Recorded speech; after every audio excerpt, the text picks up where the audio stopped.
तो अभी क्वांटिटीज मैंने बोर्ड पे लिखी है, आप चाहो तो इसको वीडियो को पॉज करके इन सब के यूनिट एंड डायमेंशन कैलकुलेट करो और फिर जो मैं करूँगा उससे आप मैच करो।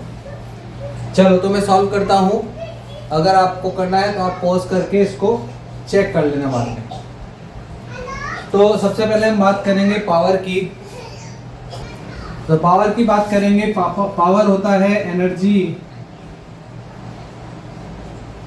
Upon time. एनर्जी मतलब वर्क, अपॉन टाइम भी कह सकते हैं इसको। तो जो यूनिट एनर्जी की होती है जूल, वही वर्क की होती है। तो बात करें अगर हम यूनिट की, तो यूनिट आएगा KG metre square upon second square. ये तो हो जाएगा हमारा वर्क का, KG metre square upon second square for work upon time, यानी कि second.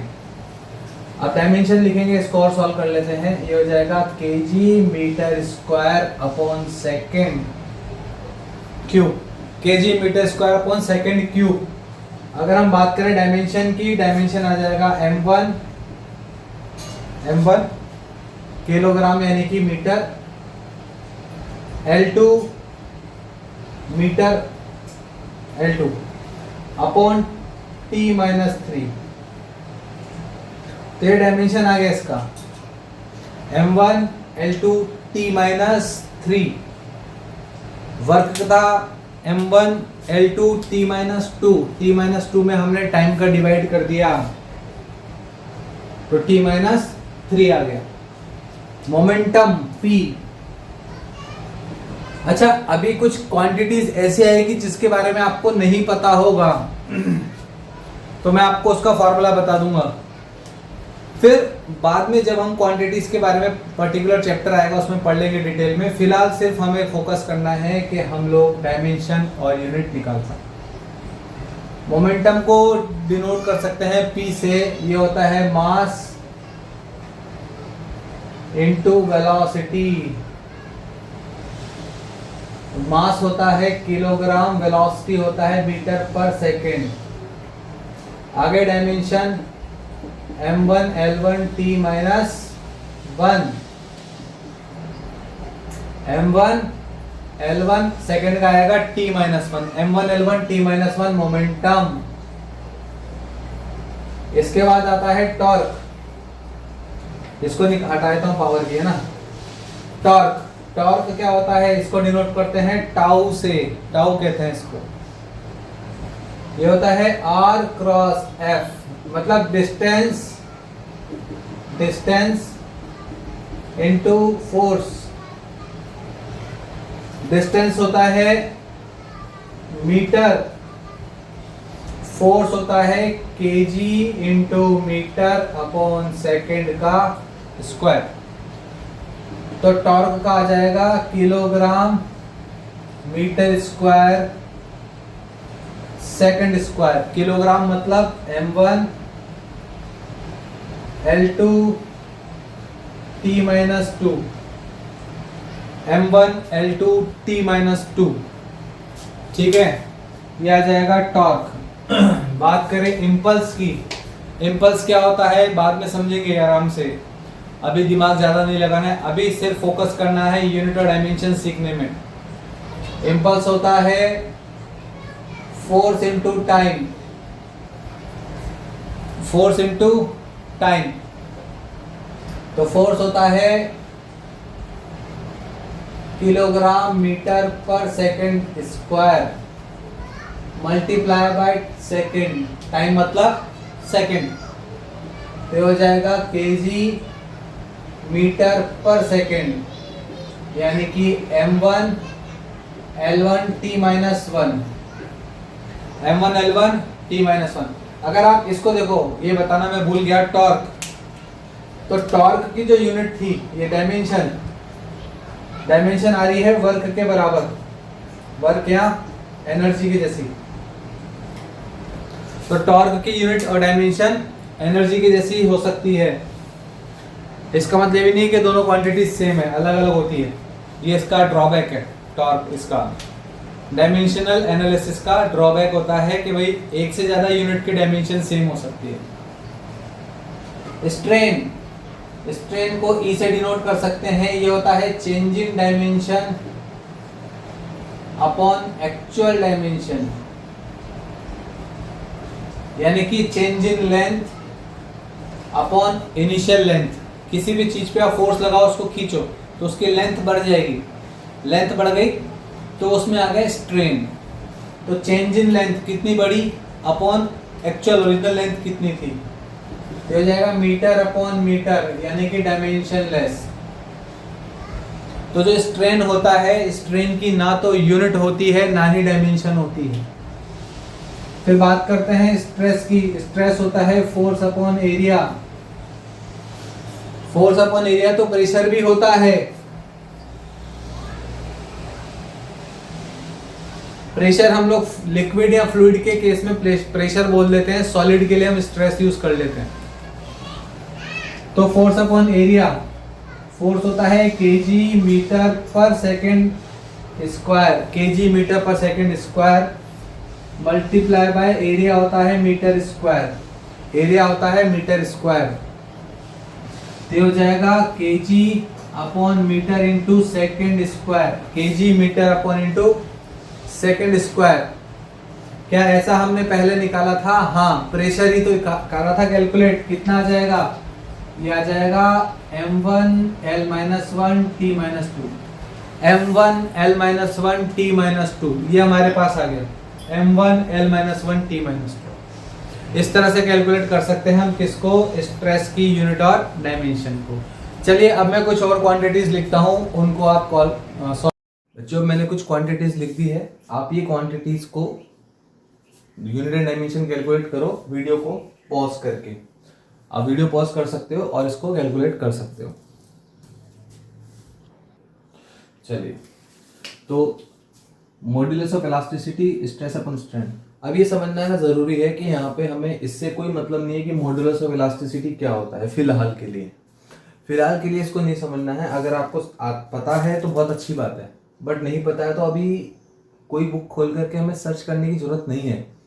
What is modulus of elasticity, what is frequency, what is surface tension, moment of inertia क्या होता है, वो हम समझेंगे जब चैप्टर आएगा तब। फिलहाल हमारे पास एक फॉर्मूला है, हम उसका यूज करके यूनिट एंड डायमेंशन वो सीखना हमारा टारगेट है। सभी क्वांटिटी सीखेंगे वक्त आने पर। तो सबसे पहले आता है स्ट्रेस अपॉन स्ट्रेन। तो वाई स्ट्रेस होता है फोर्स अपॉन एरिया, स्ट्रेन होता है change in length upon original length, यानी कि FL upon A delta L। अच्छा, L डेल्टा L की कोई डायमेंशन नहीं होती है। ये जो चीज है ये यूनिट लेस होता है और डायमेंशन लेस होता है। बचा क्या? Force upon area. Force upon area ही स्ट्रेस होता है और प्रेशर होता है, तो सेम डायमेंशन आ जाएगी। ये हो जाएगा केजी मीटर पर सेकेंड स्क्वायर, ये हो गया फोर्स, एरिया हो जाएगा मीटर स्क्वायर, तो ये आ जाएगा KG metre second square, KG पर मीटर इंटू सेकेंड स्क्वायर, तो ये आ जाएगा m1L1 T2, यानी कि m1L-1 T-2, m1L-1 T-2, ये इसकी डायमेंशन आ गई। क्लियर है? किसकी डायमेंशन है? मॉडुलस ऑफ इलास्टिसिटी की। फ्रीक्वेंसी की बात करें 1 अपॉन टाइम पीरियड, तो 1 अपॉन सेकेंड, इसी को हर्ट्ज भी कहा जाता है। ठीक है ना? तो डायमेंशन आ जाएगी अपने पास 1 अपॉन T1, यानी कि T-1। सिंपल। देखिए, कोई भी फॉर्मूला अगर आपको आता है, कोई भी फॉर्मूला अगर फ्रीक्वेंसी का आपको आता है, वाई का आता है, सरफेस टेंशन का आता है, तो हम उससे मतलब कैलकुलेट कर सकते हैं। ऐसा नहीं है कि F = ma से ही हमें, मान लो फोर्स का निकालना है तो फोर्स का फॉर्मूला होता है ma, तो सिर्फ इसी से डायमेंशन सही आएगी, ऐसा नहीं है। अगर आप F बराबर mg लिखोगे ना तो भी डायमेंशन वही आएगी। ठीक है ना? चलिए, तो फॉर्मूला कोई भी यूज करो, डायमेंशन सेम ही आने वाली है। अब बात करें सरफेस टेंशन की। सरफेस टेंशन को हम T से डिनोट कर देते हैं, तो T force upon length, force होता है किलोग्राम मीटर पर सेकंड स्क्वायर और लेंथ होता है मीटर। फोर्स पर यूनिट लेंथ केजी मीटर पर सेकंड स्क्वायर, ये तो फोर्स हो गया और 1 अपॉन लेंथ।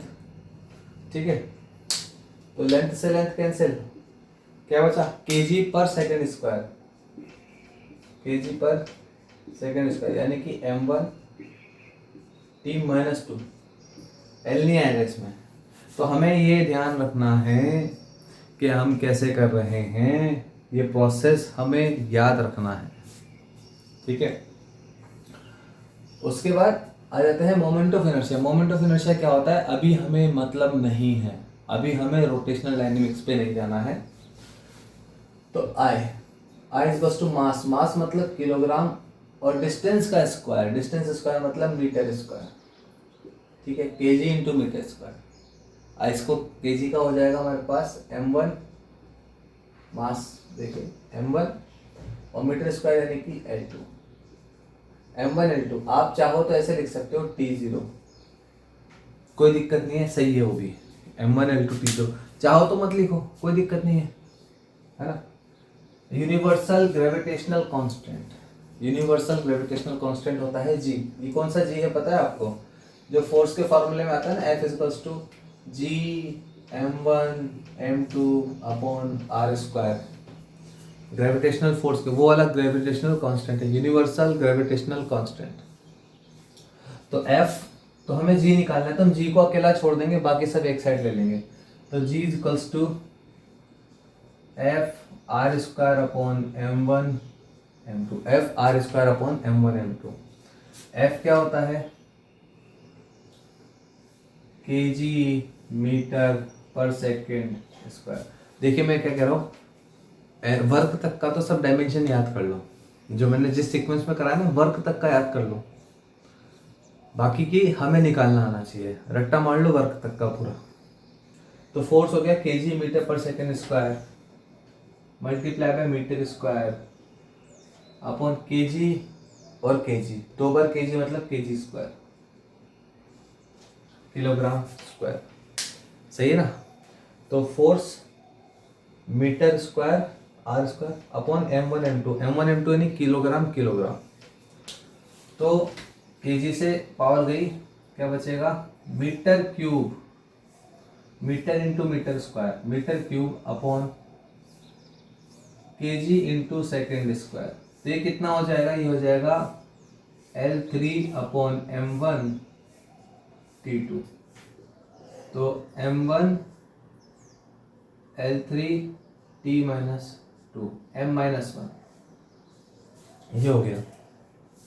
सही है ना। चलिए और करते हैं।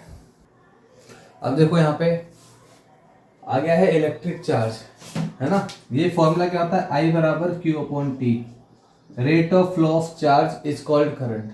ठीक है, तो वहां से मैंने लिया Q बराबर IT, I इंटू टी। ठीक है ना, तो इससे ही आया I एक फंडामेंटल क्वांटिटी है, कहाँ गया ये रहा। ठीक है ना, यानी कि एम्पियर, एम्पियर इंटू टाइम होता है सेकंड, तो Q बराबर एम्पियर इंटू सेकंड। ये तो आ गई यूनिट। डायमेंशन की बात करें तो A1 T1 आ गए डायमेंशन। इलेक्ट्रिक फील्ड E, ये होता है फोर्स पर यूनिट चार्ज। इलेक्ट्रिक फील्ड होता है फोर्स पर यूनिट चार्ज, यूनिट चार्ज पे लगने वाला फोर्स। तो ये आ जाएगा KG upon metre, sorry kg into metre पर सेकेंड स्क्वायर, ये तो आ गया फोर्स। ठीक, और चार्ज होता है 1 अपॉन कूलम, कूलम होता है ampere into second, ampere into second, ampere into second. ठीक है, अब इसको सॉल्व कर लेंगे, कुछ कैंसिल तो नहीं हो रहा है, तो जो भी है उसको मल्टीप्लाई कर ले। केजी का हो जाएगा m1 L1 T3 और A1, ऐसा लिखेंगे।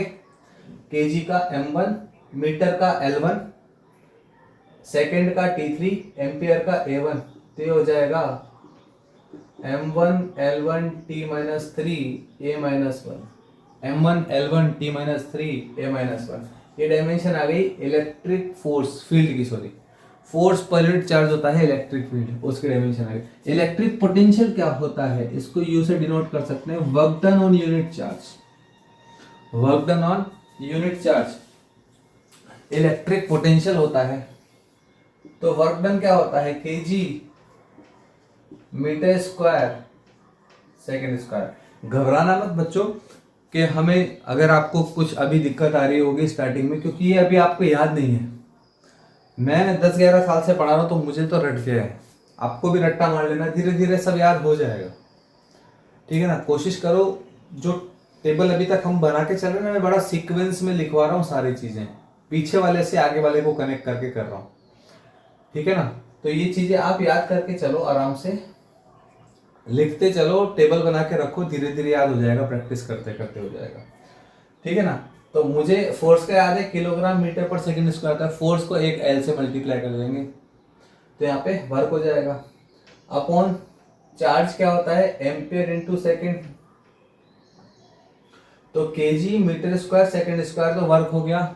1 अपॉन चार्ज है तो एम्पियर इंटू सेकेंड, तो क्या हो जाएगा M1L2T-3, T3 नीचे लिखता हूँ A1, तो आ जाएगा M1L2T-3A-1, ये आ गया भाई, M1L2T-3A-1, ठीक है। बात करें कैपेसिटेंस की, कैपेसिटेंस सी से डिनोट करते हैं। देखिए फॉर्मूला होता है Q बराबर CV, चार्ज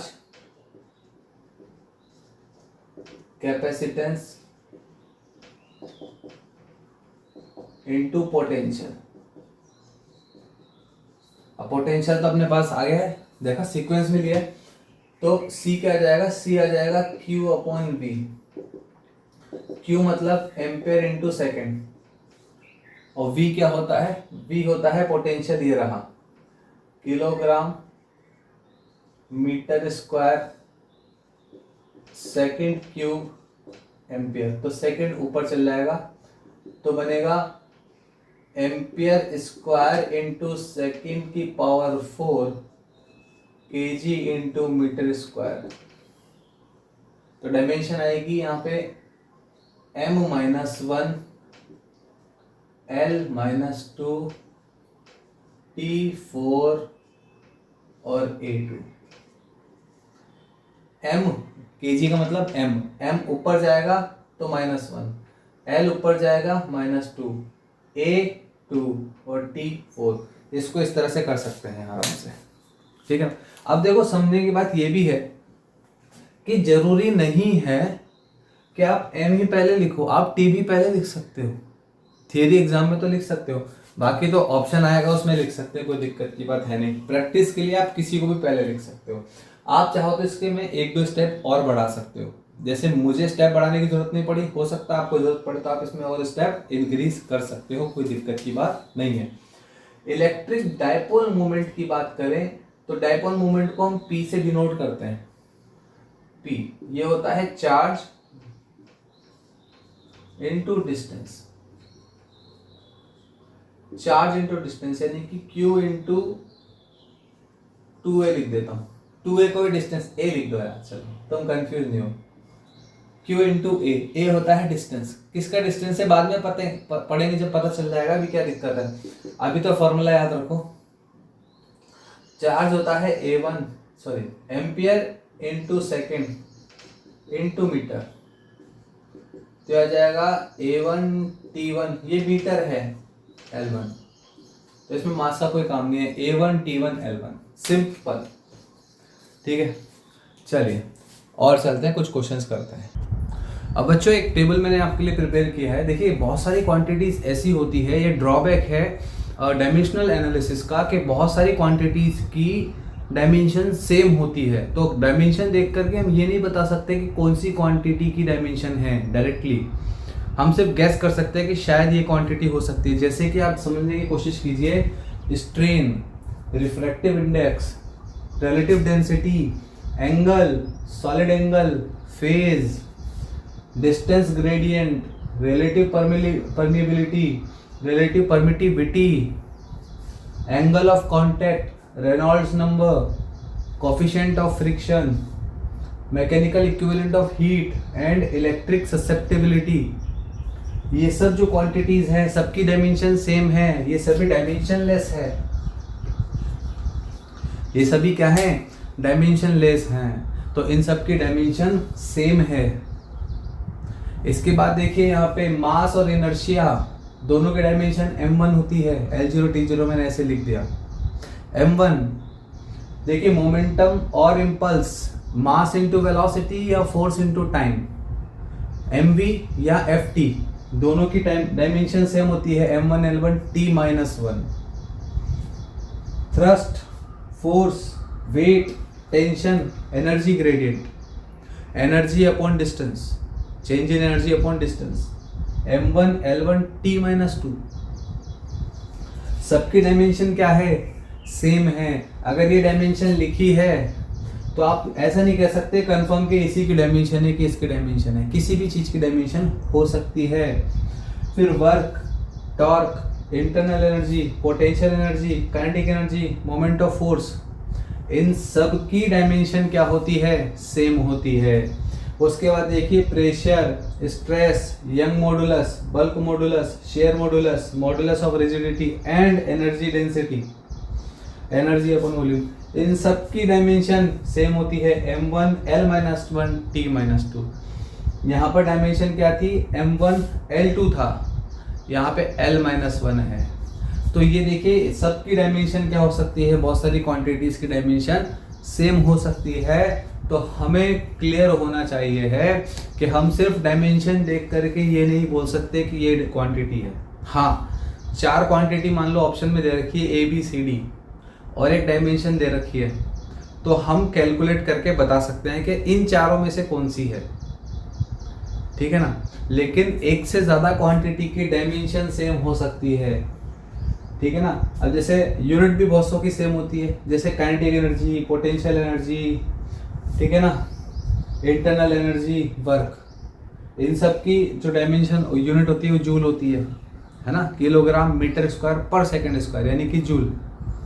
लेकिन टॉर्क और मोमेंट इसका होता है न्यूटन इंटू मीटर, इसको जूल नहीं बोल सकते। तो यहाँ पे डायमेंशन अलग अलग नहीं है, सेम है, यूनिट अलग हो सकती है। सेम चीज यहाँ पर है, यहाँ पर सब जगह unit could be different but dimension तो सबका सेम है।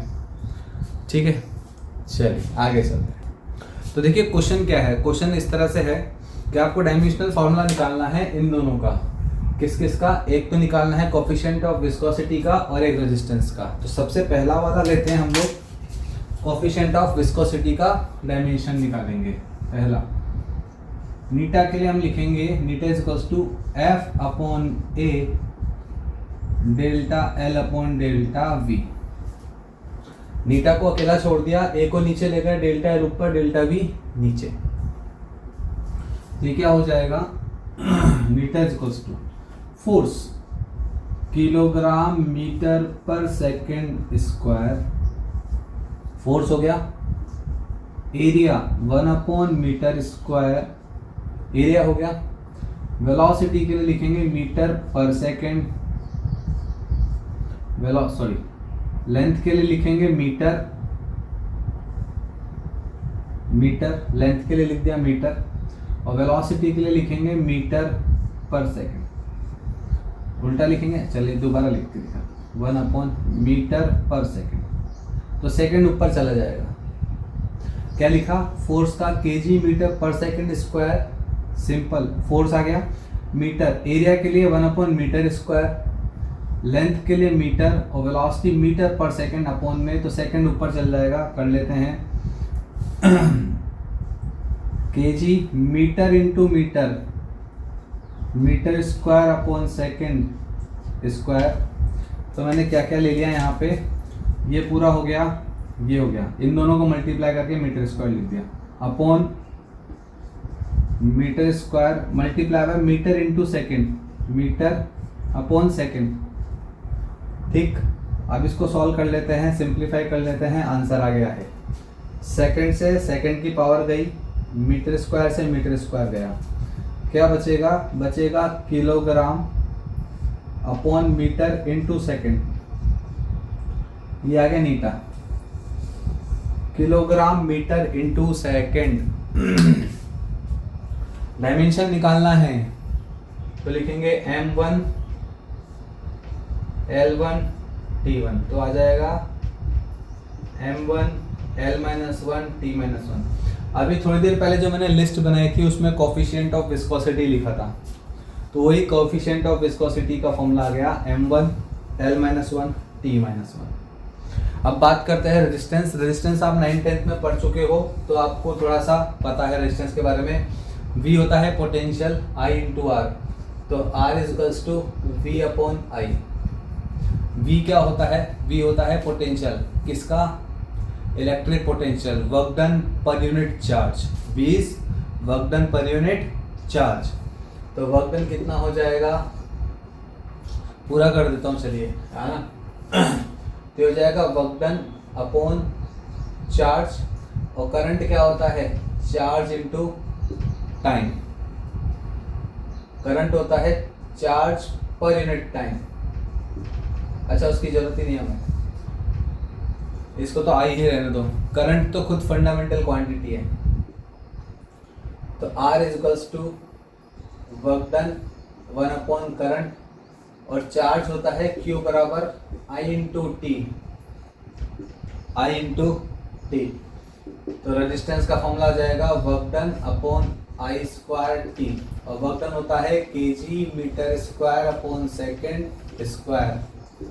ये वर्क डन हो गया kg metre square upon second square, multiply by 1 upon current का स्क्वायर इंटू 1 अपॉन टाइम, तो ये हो जाएगा kg, और कुछ नहीं लिखना है, kg मीटर स्क्वायर सेकेंड की पावर 3 इंटू एम्पियर स्क्वायर।